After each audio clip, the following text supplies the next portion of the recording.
Sommes-nous déjà au seuil d'une troisième guerre mondiale sans le réaliser? Les frappes directes sur des installations nucléaires au Moyen-Orient, inédites jusqu'ici, ébranlent aujourd'hui la sécurité internationale. Imaginez. Des missiles tombent près d'une centrale nucléaire iranienne, puis une riposte vise un site israélien. Ce ne sont plus de simples tensions régionales, mais un jeu dangereux où chaque décision peut provoquer une escalade irréversible. Ces événements, peu relayés ou déformés dans les médias occidentaux, marquent un tournant historique. Derrière les discours pointant l'Iran comme agresseur, on oublie que la première attaque venait de la coalition États-Unis-Israël. Cibler un site nucléaire viole gravement le droit international. L'escalade qui a suivi expose l'effritement de la domination occidentale. La réponse iranienne, rapide et puissante, a surpris les stratèges occidentaux et montré les limites du soft power. Il ne s'agit pas seulement d'un bras de fer militaire, la stabilité mondiale, nos économies, la crédibilité des institutions internationales et notre accès à l'information sont en jeu. Ignorer ces faits, c'est risquer notre sécurité, notre pouvoir d'achat et notre indépendance d'analyse. Comment en est-on arrivé là?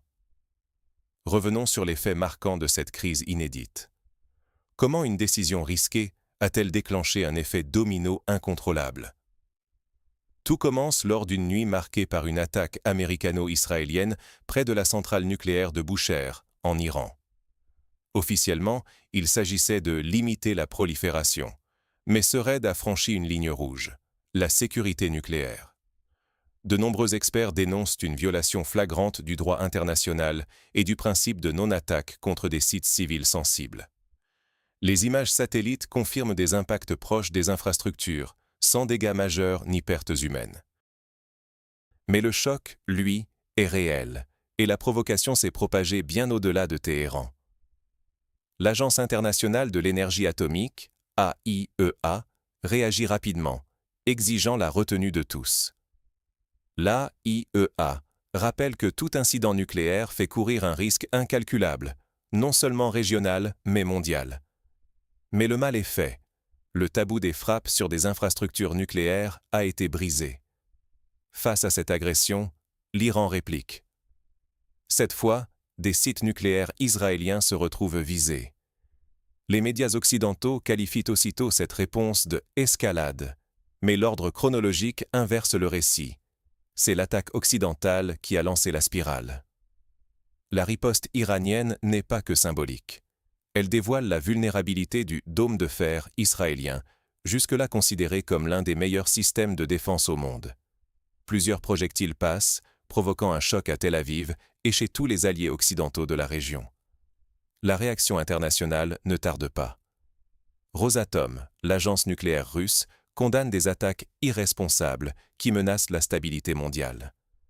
Moscou met en garde, tolérer de tels actes, c'est risquer l'effondrement du système de sécurité nucléaire. Pour la Russie, et la Chine qui confirme peu après, il ne s'agit plus d'un simple conflit régional, mais d'une menace à l'ordre global. Les capitales sont en alerte, diplomates tentant d'éviter un embrasement général. Le plus inquiétant reste la banalisation des attaques contre des sites nucléaires. Ce précédent menace de détruire les garde-fous qui protégèrent l'humanité. Si chaque puissance s'autorise à viser les infrastructures sensibles de ses rivaux, qui peut garantir qu'un accident ne plongera pas le monde dans l'abîme? Parallèlement, une autre guerre s'engage, celle des mots, des accusations et des récits. À l'ONU, la joute diplomatique atteint des sommets rarement vus ces dernières années. Qui manipule la vérité à l'ONU et dans quel but? Derrière les portes du Conseil de sécurité, on assiste à une guerre des narratifs. Les médias occidentaux présentent l'Iran comme agresseur, mais la réalité diplomatique est plus complexe. Les États-Unis, appuyés par le Royaume-Uni et la France, s'efforcent de placer l'Iran au banc des accusés, tout en omettant que la première frappe venait de leur camp. Les discours américains et britanniques accusent Téhéran de déstabiliser la région, de menacer l'économie mondiale, d'attaquer des civils. Washington réclame de nouvelles sanctions et un embargo élargi. L'ambassadeur britannique s'indigne, oubliant le rôle historique du Royaume-Uni dans l'attisement des conflits au Moyen-Orient. La France accuse l'Iran d'avoir enrichi son uranium à 60%, tout en reprochant à Téhéran son manque de coopération avec l'AIEA. Paris joue la carte de la bonne foi européenne, prétendant avoir respecté tous ses engagements, alors que l'Iran aurait refusé toute proposition. Ce que la diplomatie française ne précise pas, c'est que les actions iraniennes relèvent d'une réaction face à une agression. Mais la nuance est absente. L'Occident préfère diaboliser l'Iran pour préparer, si besoin, de futures interventions. Le vrai basculement survient lorsque la Russie et la Chine prennent la parole. Moscou dénonce un acte d'agression flagrant des États-Unis et d'Israël, une violation de la charte de l'ONU. Aucun prétexte, répètent les diplomates russes, ne justifie une attaque contre des sites civils ou nucléaires pacifiques. Ce rappel met fin à l'ère où l'Occident agissait sans crainte de représailles équivalentes.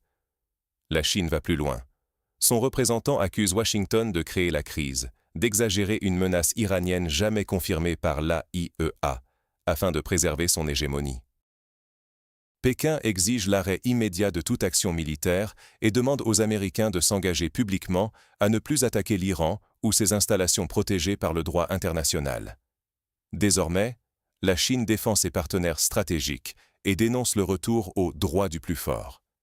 Elle incite aussi les Européens à cesser d'alimenter les tensions plutôt que de suivre les États-Unis. Au milieu de ces confrontations, les voix régionales expriment une inquiétude profonde.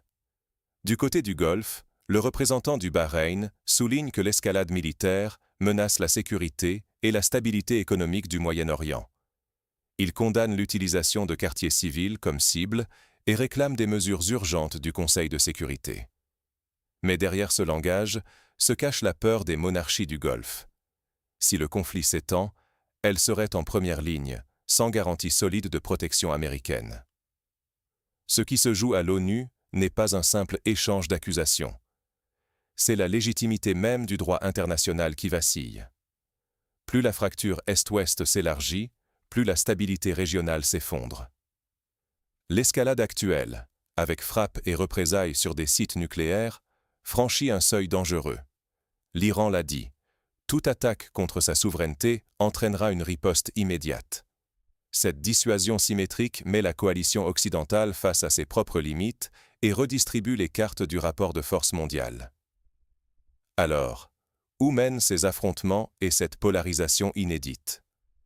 Le monde peut-il survivre à l'effondrement de l'ordre ancien? Voilà la question brûlante, alors que frappe et contre-frappe entre l'Iran et la coalition menée par les États-Unis et Israël franchissent un véritable Rubicon stratégique. Jusqu'ici, la dissuasion et le non-recours aux sites nucléaires tenaient encore. Désormais, ces lignes rouges sont franchies. L'Iran a montré qu'il ne reculerait pas, forçant l'Occident à reconsidérer la portée de sa puissance. Le mythe de l'invulnérabilité occidentale, construit depuis des décennies, se fissure. Pour Washington et ses alliés, l'heure du choix approche. Poursuivre l'escalade, risquant une guerre régionale, voire mondiale, ou admettre un recul vécu comme une humiliation stratégique. La position américaine devient intenable, prise entre la pression d'alliés comme Israël, qui veulent une réponse radicale, et la réalité du terrain. Une guerre ouverte avec l'Iran ne serait plus une simple opération de police. Ce serait le chaos économique mondial. Le détroit d'Ormuz, vital pour le pétrole, serait bloqué, faisant exploser les prix de l'énergie. Les marchés financiers trembleraient. L'Europe, déjà fragilisée par la crise énergétique, en subirait les conséquences. L'Europe, justement, se retrouve à sacrifier son économie et sa stabilité sur l'autel de la stratégie américaine. En cas de rupture des livraisons énergétiques, ménages et entreprises seraient les premiers touchés.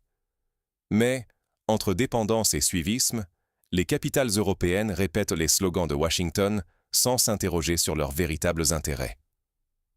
En face, la riposte ne vient pas seulement de l'Iran, mais de tout le nouveau monde en gestation.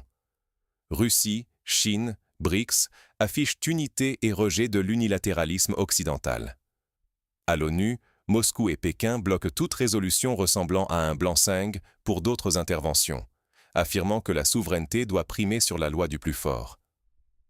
Ce n'est plus de la simple défense, c'est l'avènement d'un nouvel ordre où l'Occident n'est plus seul aux commandes. Mais ce basculement a un prix. La confiance dans les institutions internationales s'effondre. l'AIEA, censée garantir la sécurité nucléaire, est soupçonnée de partialité. Les mécanismes de non-prolifération semblent dépassés, impuissants à empêcher une nouvelle course à l'armement. Plus grave, le sentiment d'un droit international à géométrie variable alimente la défiance et la tentation pour d'autres États de se doter de l'arme nucléaire. Si les garanties ne valent plus rien, pourquoi ne pas miser sur la dissuasion totale? Pour les citoyens, ces bouleversements ne sont pas que diplomatiques. Ils se traduisent par des hausses de prix, des pénuries, une instabilité économique et la menace d'une extension du conflit. L'information, elle aussi, devient un champ de bataille. Les médias occidentaux occultent souvent le déclencheur initial, présentant l'Iran comme agresseur, tandis qu'une partie croissante de la population mondiale cherche des versions alternatives. Savoir distinguer la réalité derrière les narratifs devient crucial. En résumé, nous assistons à un effritement inédit de l'ordre international, dont les conséquences pourraient dépasser le Moyen-Orient. Perte de stabilité globale, crise économique majeure, risque de prolifération nucléaire. Mais au-delà du chaos, quelles leçons en tirer et quelles pistes pour les citoyens et États?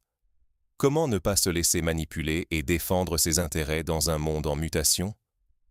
C'est la question centrale face à la désinformation qui accompagne chaque crise, y compris cette escalade entre l'Iran, les États-Unis et Israël. Dans les grands médias occidentaux, l'omission de certains faits n'est pas accidentelle. Le bombardement initial du site nucléaire de Bushehr par la coalition occidentale? Passé sous silence ou présenté comme une opération préventive légitime. À l'inverse, la riposte iranienne est décrite comme une agression brutale et irrationnelle. Ce récit partial n'est pas anodin. Il vise à façonner la perception collective. L'Iran serait le méchant, l'Occident le garant de la stabilité. On présente Téhéran comme une menace, tout en taisant les frappes israéliennes ou la double posture américaine. Or, à l'ère numérique, cacher la vérité devient difficile. L'accès à des sources alternatives explose. Médias indépendants, réseaux sociaux, experts non alignés. Il est essentiel de multiplier les points de vue, croiser les informations, exercer un doute méthodique face à toute version officielle. Sans cela, on devient victime consentante de la propagande. Détecter la désinformation suppose de questionner les mots employés, représailles, défense légitime, régime dangereux, d'identifier les faits tus et de comprendre les stratégies étatiques. Derrière chaque communication se cache un objectif: justifier une intervention, rallier l'opinion, délégitimer l'adversaire. Il est fondamental de défendre la souveraineté des États, l'égalité devant le droit international et le multilatéralisme face à la tentation du deux poids, deux mesures. On observe déjà la réaction du Sud global. Les pays des BRICS ou de l'Organisation de coopération de Shanghai ne cherchent plus à plaire à l'Occident. Leurs réponses sont coordonnées, axées sur la défense d'un nouvel équilibre où aucune puissance n'impose seule sa volonté. Ils n'acceptent plus que leur infrastructure soit détruite sous prétexte fabriqué. Pour eux, l'élargissement de ces alliances est une question de survie. Leur unité devient un rempart contre les ingérences. Dans ce climat, la diplomatie pragmatique, incarnée par la Chine ou la Russie, propose un modèle alternatif au soft power occidental. Chaque État doit pouvoir défendre sa sécurité sans craindre le diktat d'une autre puissance. Cette vision attire de plus en plus, car elle correspond à la réalité d'un monde où la domination occidentale s'achève. Rester passif, c'est renoncer à juger par soi-même et à défendre ses intérêts. Cela revient à accepter que d'autres décident à notre place, sur le prix de l'énergie, la stabilité financière ou la liberté d'information. Dans un monde où la manipulation médiatique devient une arme, l'esprit critique est notre première ligne de défense. C'est aussi la condition pour anticiper les dangers susceptibles de bouleverser nos vies. Face à cette tempête mondiale, il appartient à chacun de choisir son camp et de s'armer intellectuellement. La fin d'un monde. Êtes-vous prêt pour la suite? Ce que nous venons d'analyser n'est pas simplement une crise au Moyen-Orient, mais un tournant dans l'histoire contemporaine.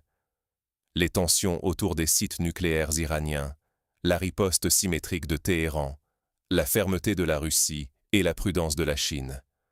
Tout annonce la fin de l'ordre mondial unipolaire dominé par l'Occident. L'histoire s'accélère, et ignorer ces signaux, c'est risquer de subir les crises à venir sans préparation. En quelques semaines, les marchés mondiaux sont devenus hypersensibles à chaque déclaration, chaque missile, chaque hausse de tension. Traders, investisseurs, tout le secteur financier retient son souffle, conscient qu'une erreur pourrait bloquer une partie du commerce mondial. Les prix de l'énergie réagissent instantanément, et les compagnies d'assurance refusent de garantir les passages stratégiques du Moyen-Orient. L'économie occidentale, déjà fragilisée, risque de ne pas survivre à un nouveau choc. Mais le plus préoccupant reste la perte de crédibilité des institutions internationales censées garantir la paix. L'Agence internationale de l'énergie atomique, autrefois arbitre impartial, apparaît désormais comme un instrument d'intérêt politique. On lui demande de surveiller l'Iran, alors qu'on ignore les arsenaux nucléaires israéliens depuis des années. Cette double morale détruit la confiance dans le système de non-prolifération nucléaire. Sans cette confiance, le verrou saute. Demain, des dizaines de pays pourraient se lancer dans la course à l'arme atomique, ouvrant la boîte de Pandore. Sommes-nous prêts à vivre dans ce monde-là? On ressent aussi la désorientation des dirigeants occidentaux. Derrière les discours martiaux, il n'y a plus de véritable stratégie de sortie. Les États-Unis semblent piégés par leur engagement envers Israël, sans issue crédible. Washington comprend qu'assurer coûte que coûte la sécurité d'un allié régional peut lui coûter sa position dominante globale, et cette crainte transparaît à chaque communiqué. En face, la Chine avance prudemment. Sa priorité, stabilité économique, approvisionnement énergétique, sécurité de ses routes commerciales. Pékin n'acceptera pas une guerre totale sans réagir.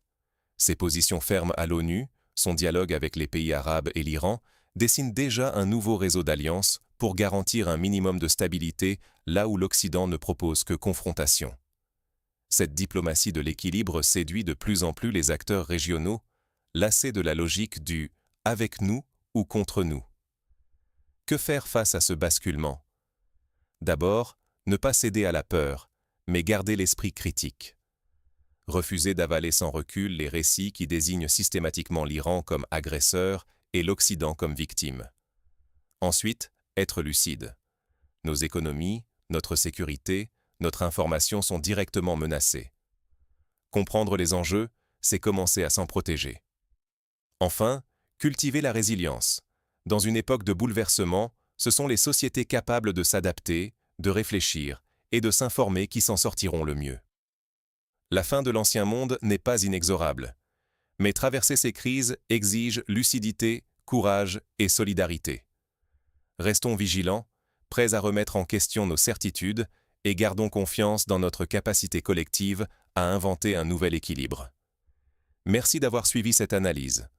Protégez-vous, informez-vous et à très bientôt sur la chaîne pour continuer à décrypter, ensemble, l'histoire en marche.